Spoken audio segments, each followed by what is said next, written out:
Joining us now from the Adi Negev Nachlat Iran Rehabilitative Village in Israel's south is Anna Suzette Pfeiffer. Shalom. Hi, nice to meet you. You are a non-Jew volunteering at Adi Negev with children with disabilities. Your story begins from when you discovered that you are a descendant of Nazis. All right, so first, maybe I do explain of how do I know about my family history. So my parents, they're part of a movement, and so am I, which is called March of Life. And March of Life started out of a group of people who did researches about their family history. Because in Germany, we often divide groups into Nazis and the Germans, but actually we have to take a look, and to be honest, they were the same people, the same group.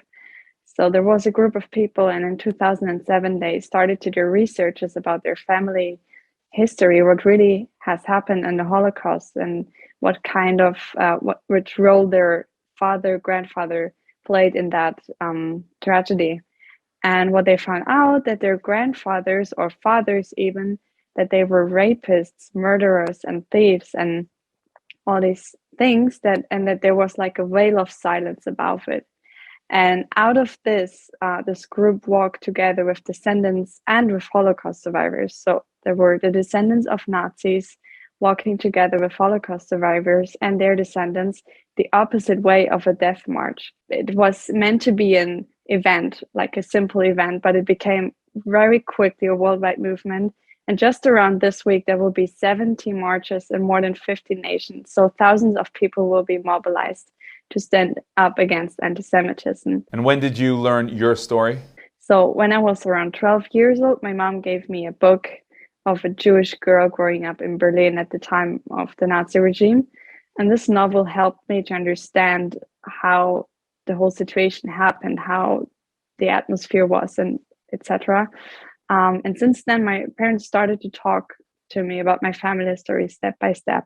So I am a descendant of Nazis. All of my 4 great-grandfathers were actively involved in the Shoah. I don't know if you want me to talk about what they did in the war. The question is if you can talk about that unpleasant past. Sure.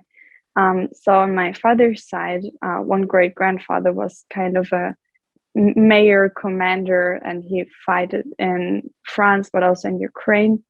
He was part of the German military.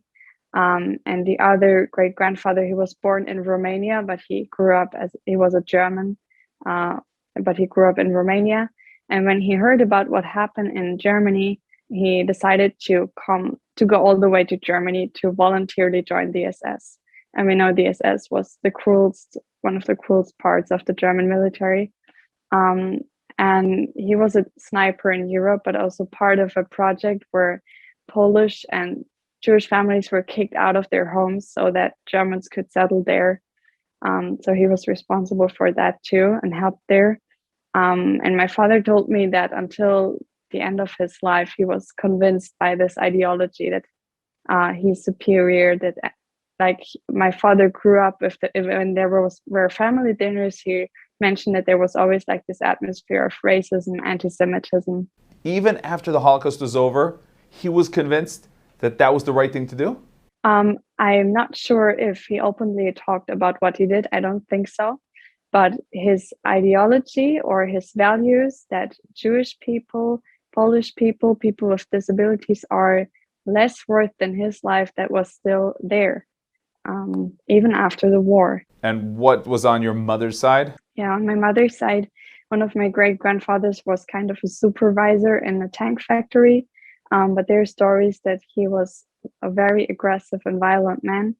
And we are not sure about this, but there's a possibility that there were prisoners who had to work in this tank factory, like forced labor work. And the other great-grandfather, he couldn't go to the war because of a lung disease. So he couldn't be a soldier, but he was sent to Auschwitz as an engineer to help to build the concentration camp, to put the electricity on the fences, but also to help to construct the gas chambers. That's what we heard. So you're 12 years old. You hear this story.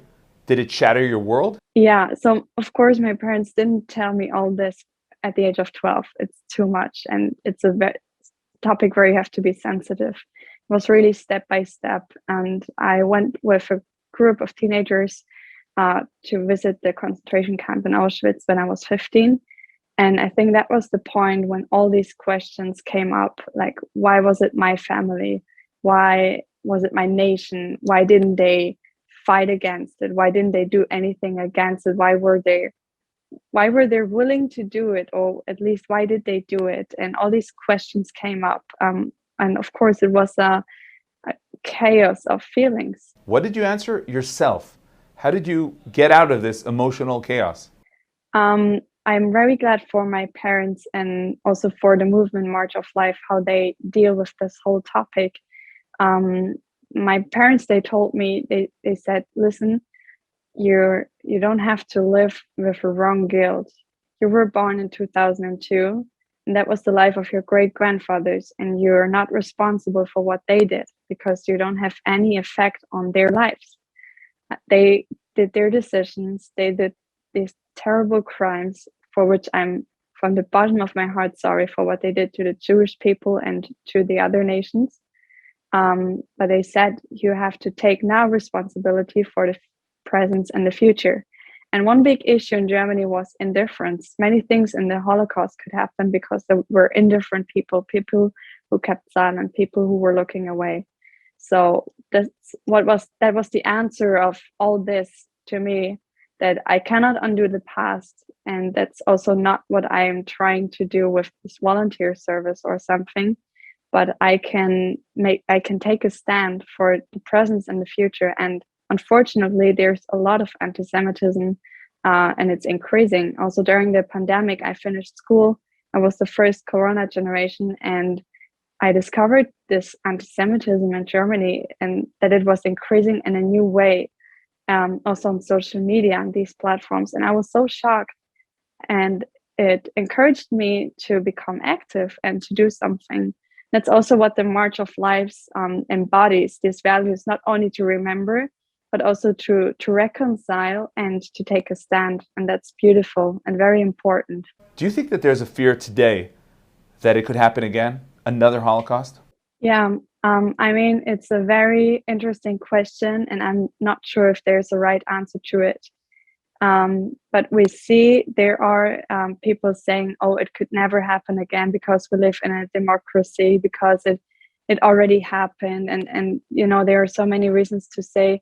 But if you see, actually, before the Nazi regime started, before the Nazi party became that big, there were many crises. And we see we're right now again in a time of crisis. And we see that anti-Semitism is increasing. So there are similarities, but I really hope and believe that there are people right now who would stand up against it and wouldn't keep silence. And that's important. And I think that's also a way to say, no, it would not happen again, because there are people taking a stand. And now you're here in Israel volunteering.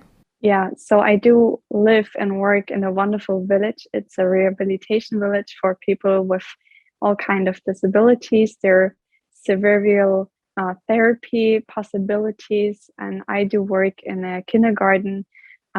We have 10 kids. They have genetic diseases and motorical problems. They're aged from 1 to 3. And I also work in a kindergarten for autistic kids, sorry. They're also aged from 1 to 3. I do normal tasks, like I play with the kids, I feed them, I change their diapers, I accompany their therapies.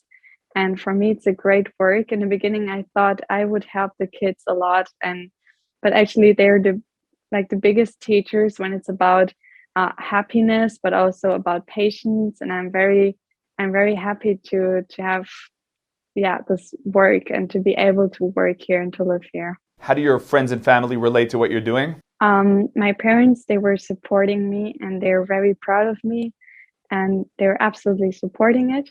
Some friends, they were afraid that I will, the situation was like this, that Corona was very difficult here in Israel, and in Germany we had less cases, much less cases. So they were kind of afraid that I will go to Israel to die there. That's what they told me. But I confirmed them that there are hospitals and medical treatments in Israel, and everything will be all right. But it was for them, for my friends especially, interesting to see why am I so actively or and encouraged to do what I do. And it made them also think about this topic and their attitude and their thoughts about it. So it was a good thing. Anna Suzette Pfeiffer, thank you very much. Thank you.